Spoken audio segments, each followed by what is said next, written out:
Our next speaker is Andrew Critch. Andrew is a researcher at UC Berkeley's Center for Human Compatible AI, founder and president of the Berkeley Existential Risk Initiative, and advisor to the Survival and Flourishing Fund. Today, Andrew is going to introduce the S process, an algorithm that enables multiple funders to simultaneously delegate the optimization of funding decisions to overlapping groups of trusted advisors. This also allows the advisors to debate and coordinate in deciding the total amount of funding any particular project should receive. Welcome, Andrew. Thanks, everybody. My name's Andrew. My friends call me Critch, and my Critches call me Andrew. I'm a research scientist at Berkeley. This is a thing that kind of came up on the side, but became super intellectually interesting and just generally motivating because of the good that it can do to bring funding to public goods. The work here is I would say joined at this point with Jan Tallinn, who's a Skype co-founder and funder of a lot of the grants most of the grants we make. Also Oliver Habrika from Litecoin Infrastructure, who I hope is here in the chat. And other people from Barry and Litecoin, including Eric Rogstad, Alex Flint, Ray Arnold, and Ben Pace. Thanks a ton to you guys. I don't think we could have gotten this off the ground as fast as we did, or maybe at all without you. So the history here is that this S process thing that I will define, the whole talk is going to be defining that. It's a process I designed initially for the Berkeley Existential Risk Initiative to make grants from donations made by Jan. And we looked at it and we thought this doesn't really need to be part of an institution to work. And it's maybe even better if it's not. So we created this virtual fund that helps coordinate donors and people that are advising the donors to make grants. We've made $16 million in grants so far over 5 rounds over the past couple of years. The donors for the grants have been Jan Tallinn, Jed McCaleb, and David Marble. I think we're gonna almost certainly distribute another 10 million or so in the next couple of months, and then next year probably more. And they've been great. The organizations, I mean, they've of course been sort of selected from a cause area that we, the organizers, cared about, but the process can apply to any cause area. So we're trying to with this process, we're trying to push the Pareto frontier of collective intelligence, fairness, and trust. There's going to be a few ideas that I want you to come away with from this talk that maybe you already have them and I want to emphasize them more, or if maybe you've never had them before. The first is the following. When we aggregate intelligent decision making, we don't want to aggregate actions. We want to aggregate information.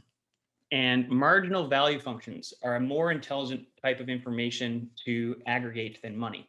So I'm going to be convincing you that we shouldn't be all just throwing donations into a collective pool. We should be throwing marginal value functions into a collective pool and then using those value functions to decide on our donations. The second thing I want to say is that funder final say options are great. If you are helping someone make grants and you let them have the final say over the grant, that is less stressful for them. So there's lots of people in the crypto space right now that all of a sudden have a bunch of money and want their friends to help them decide where to do it. And I just want to encourage people to use funder final say options in their processes. The next thing I'm going to want to emphasize is discourse, the importance of discourse. We're all pretty numerate here, I think. And I think there's a tendency to try and use numbers to summarize away all of the trust issues or coordination problems we have. And I think numbers are a huge help. I'm a mathematician. That's my PhD. I'm now in an EECS department at Berkeley. So I like computers, I like numbers, but discourse is not to be dispensed with. We need conversations. I was really pleased to see in Carl's talk the implementation of like publicly recorded and visible conversations. And the last is that repeated simulations during conversations can be a hugely useful tool in helping people project what's going to be the outcome of this conversation. And the S process is something that uses this kind of simulation discourse combo, along with also this funder final say principle and the marginal value function aggregation. So that's an overview of where I'm going with this talk. Now I want to focus on a specific scenario for you guys to think about. Imagine you're looking at 30 organizations, and each one of those organizations has different growth prospects in your evaluation or in the evaluation of people you trust. They have some capacities where if they get 100K, they're going to run an event. If they get $1 million, they're going to hire some people, and maybe you even know who they're thinking of hiring. With $10 million, they're maybe going to expand to different teams or commit to 5 years of operations. So these different organizations have different kinds of plans depending on how much money they're going to get, and not just plans, but ability to execute those plans. So what is the optimal amount of money to give to these organizations? The answer depends on marginal value functions. So for each organization, you can draw a curve that indicates how good is it to give an extra dollar to this organization.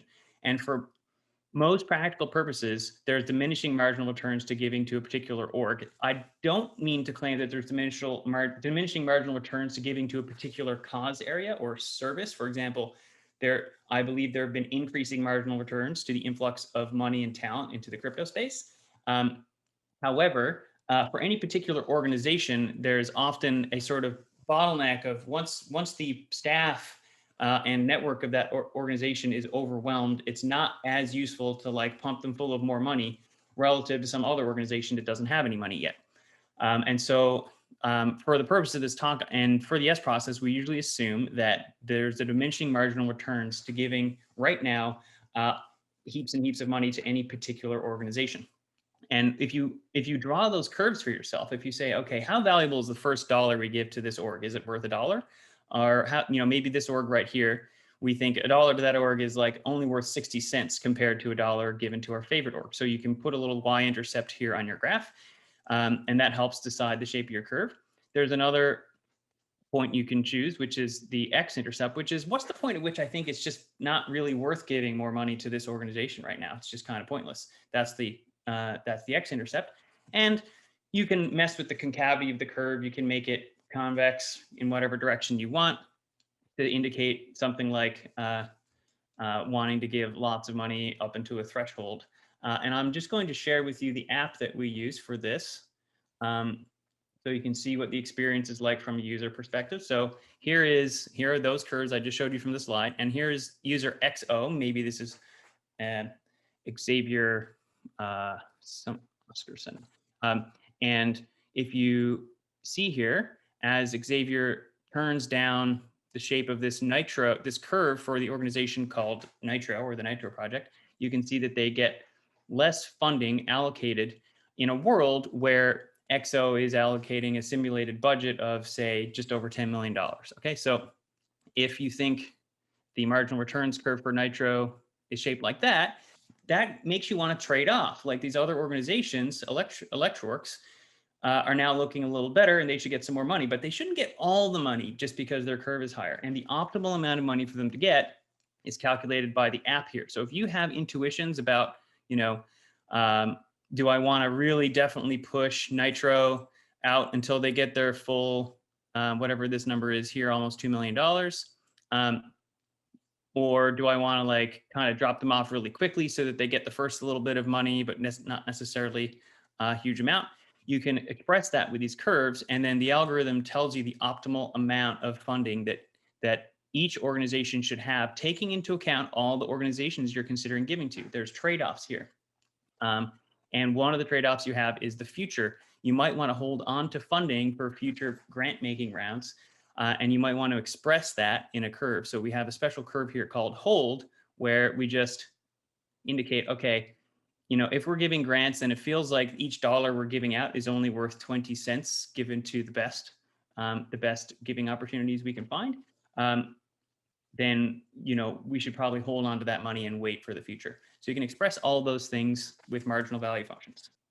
Now I want to talk about what happens when there's multiple funders, because we're into decentralization here. And each of those funders is capable of expressing a suite of marginal value functions indicating where they think money should go.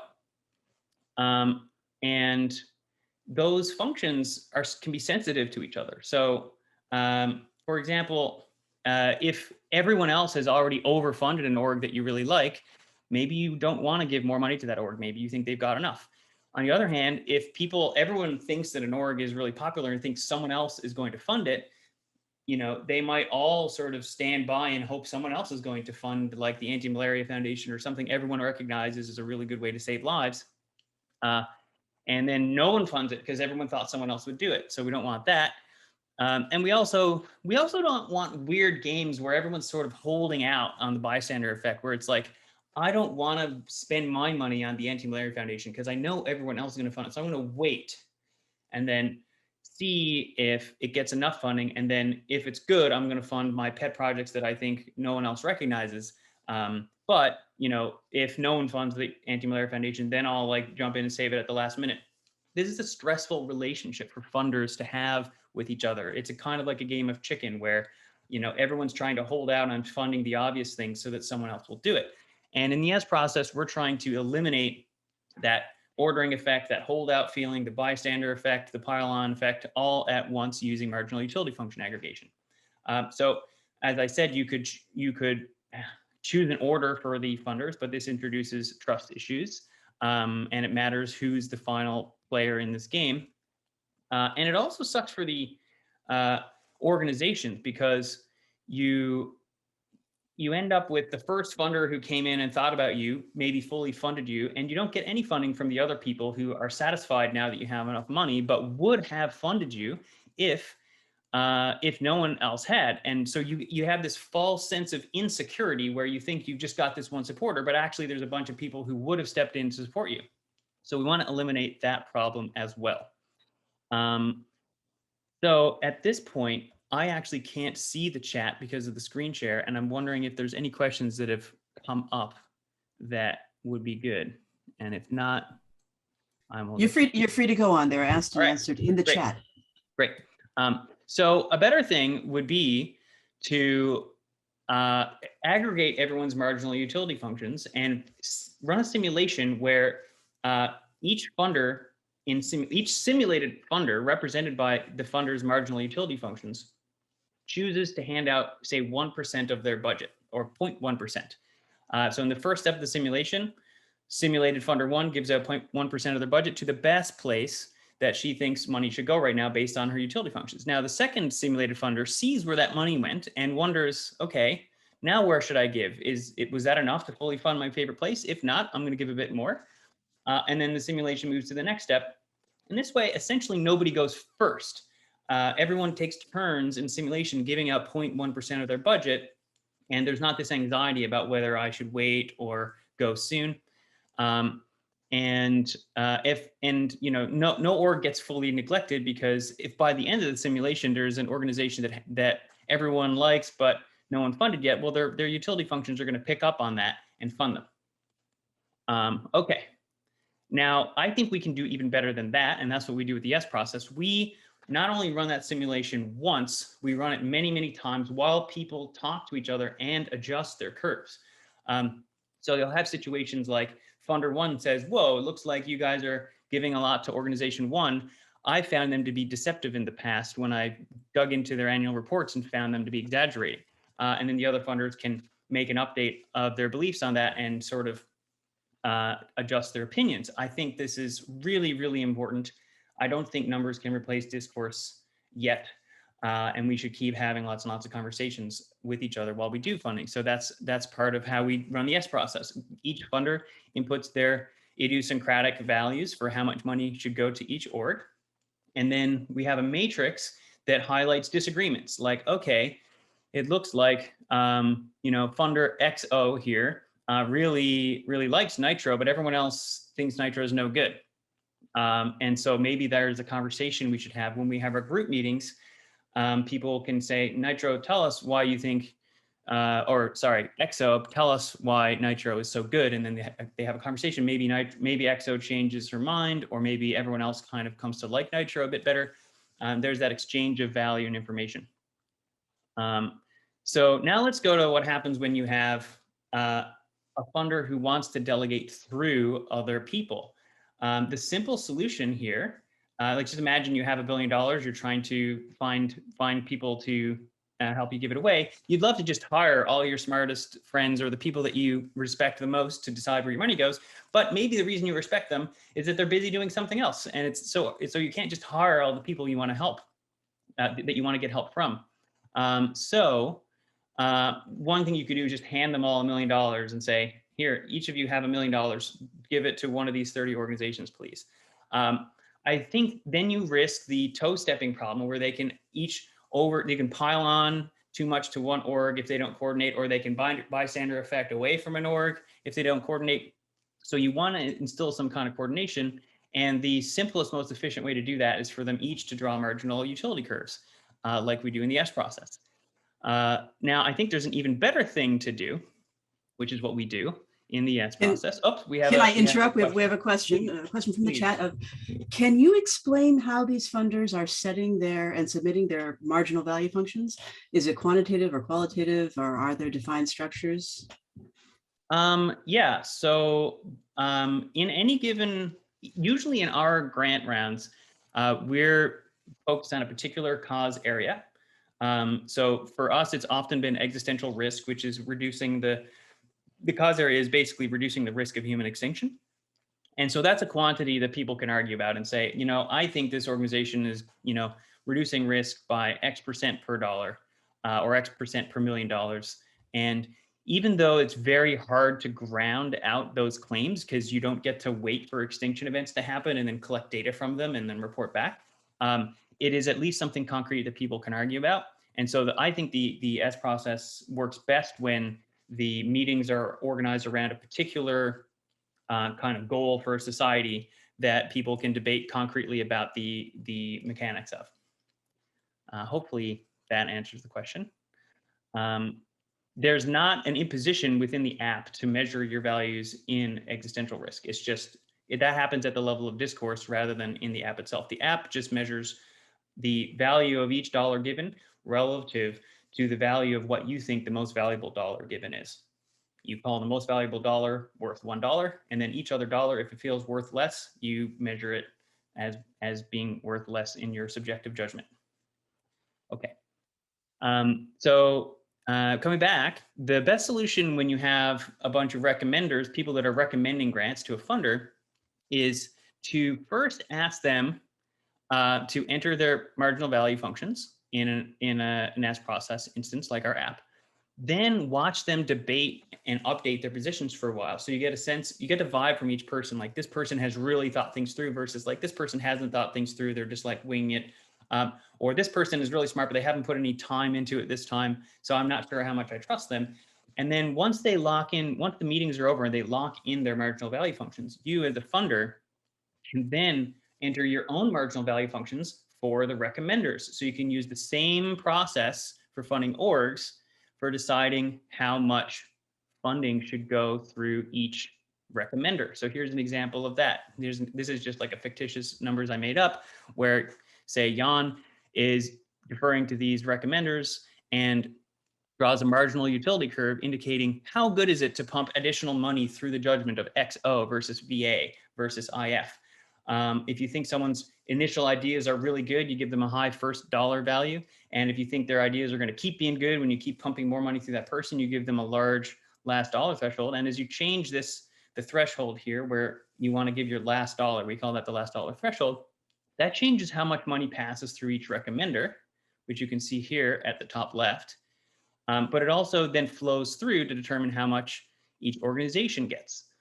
So as this person GZ here, I think this is GZ. Yeah, as this person GZ here is getting less and less funding, that's changing how much money flows through to the organizations. But as you can see, it's not a really drastic change. And that's because the other recommenders are looking at the same reality. They're all looking at the same facts of the matter about what's good. And so if you don't pump all your money through GZ, that doesn't have a huge impact on how much money these organizations get, which to me is a sign that we're getting at truth. We're getting at some kind of mutually agreeable, understandable facts about where the money should go, which I find exciting.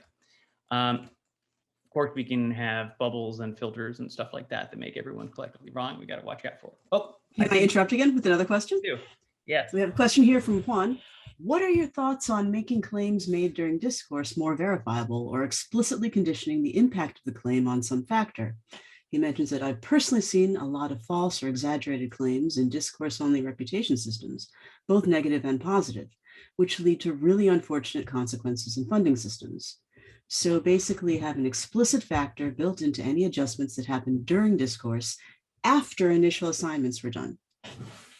Yeah, that's really interesting. So a thing we do is definitely, at each meeting, we raise open questions that should be looked into so that people then go and investigate and find out if those claims are check out. But it's interesting, you could have an actual formula built into the system that penalizes automatically participants for having exaggerated. We don't do that automatically. It is an interesting prospect. I do think that there's um, a natural amount of penalization that happens when the funder looks at everyone's work and recorded conversations and then decides how much they trust everybody. I would currently be reluctant to add an extra penalty on top of what I think the funder will socially naturally implement, but in a decentralized setting that might be valuable. And I'll come back to other ideas in that area further to the end of the talk. Surely that is not a fully satisfying answer to how to penalize exaggeration, but it's what we have. Okay, so so that's what the funder interface looks like. I guess I already showed you that a little bit. Next is now what happens when you have multiple funders. Now you've got the same, you've got a few people interested in a similar cause area. This kind of similar group of experts are really, trusted to evaluate these questions. So everyone wants to hire them up to their foundation, but they're all too busy. But it's fine. You can just share an S process instance and watch their debates and decide how much money you want to flow through them. And the S process just handles the issue of bystander effects and pile-on effects and ordering effects for who gives money when. I think the most interesting thing about this is that, again, the funders don't have to play chicken with each other. There's no, I'll hold off, you go first. Okay, so here's what that looks like in the app. I will switch now to what it looks like when we have multiple funders. And this is how we've usually been doing it for the past few rounds.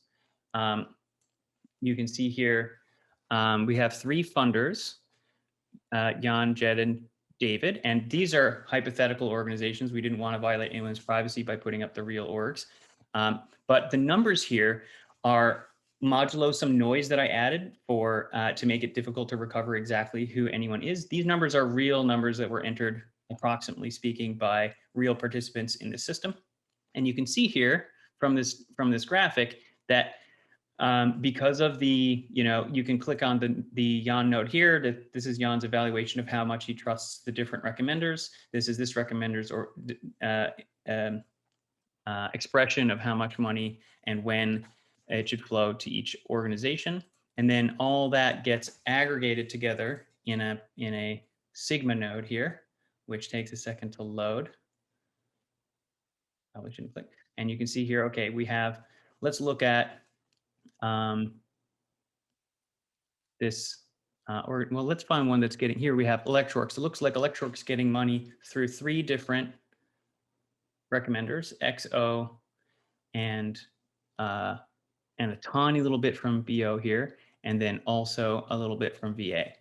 And then XO is getting funding delegated from Jan, but also a little bit from Jed, and it looks like none from David.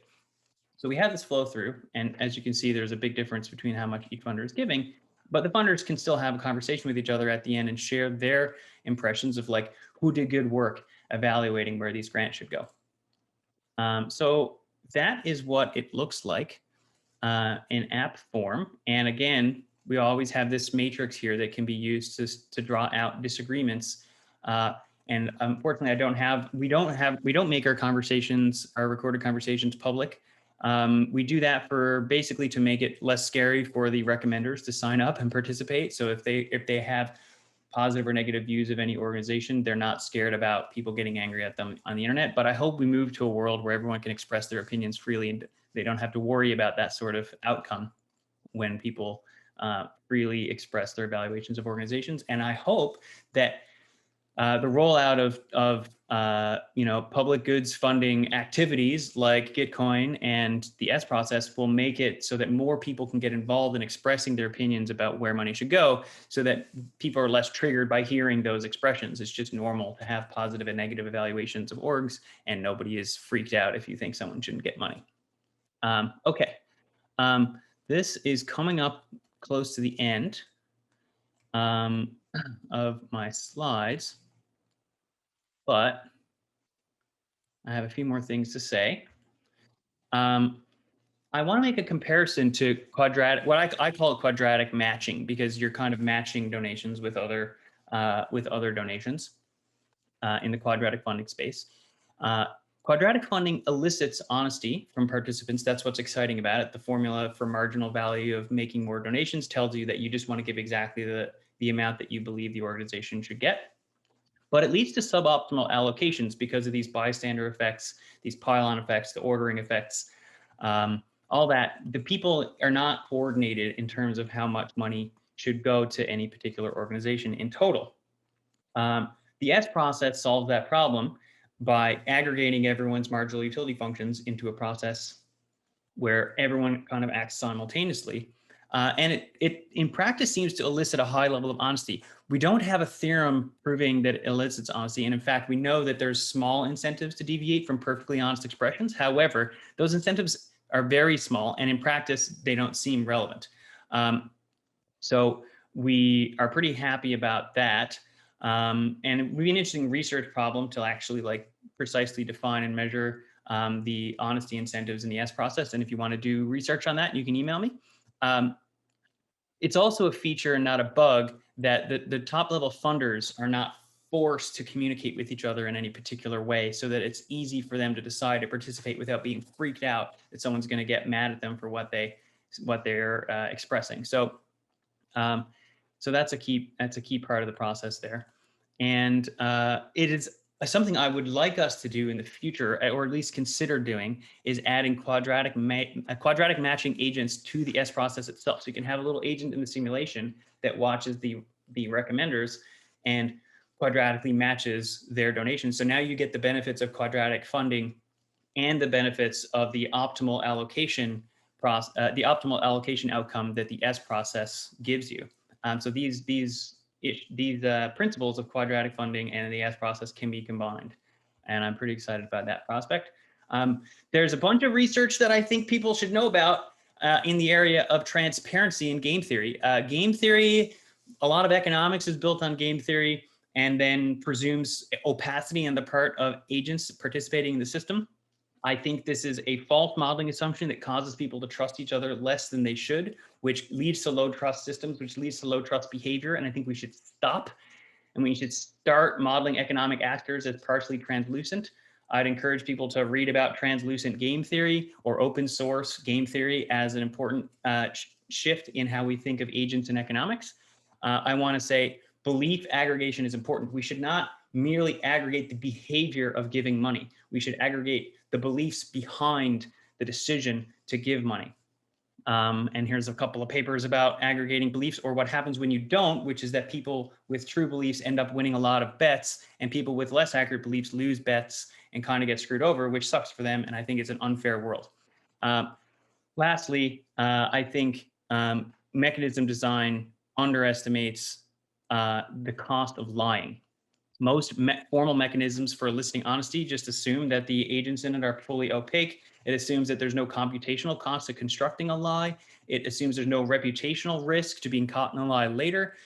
And it assumes that the agents have no internal, morally experienced distaste for lying, which is a whole other thing that's a lot of people experience. So I think when we're designing these mechanisms, we should be accounting for the fact that honesty is cheaper than lying in a lot of circumstances. And I think that there's room in the economy to gain greater trust between people and institutions by recognizing that not everything is adversarial, because it's not that easy to lie. So, I mean, it is easy to lie in some ways, and people lie and then they get caught and you hear about it. But you hear about it, and that's part of what makes it costly to lie. And I want our mechanism design to be sensitive to that fact, so you don't accidentally assume too little trust between the participants. and thereby lose out on optimization potential. So in summary, number one, we should not aggregate money. We should aggregate marginal value functions. Number two, funders should have a final say over the recommendations given to them so that they have an incentive to enter the process. Number three, discourse is not a substitute for numbers. Please keep having the conversation part. And lastly, repeated simulations during discourse can turn one-shot games into iterated games, which makes them more cooperative in game theoretically, and it also makes them more transparent. So that's it. Please think about it and keep funding the public goods, everybody. Thank you. Thanks, Andrew. We've got one more question for you before we let you go, if you have time. And that is, how much are the grants and the decisions described here purely prospective, so based on how funds will be used against some plan, versus iterated prospective, pseudo-retrospective, so keep funding them so that they keep having similar or greater impact to what they've had? In practice, the recommenders in discussions always consider retrospective. We use these the S process is designed for funding things that sort of have, it's sort of like there's a bucket already there that maybe already had some funding and can get some more. It also works for prospective funding, but it's really good for retrospective. So in practice, we're always thinking about and the recommenders are always thinking about, wow, these people have done a good job. Maybe they'll do a good job in the future, or these people have done a good job. They should like get some slack at their org to like take a breath as a reward. Okay.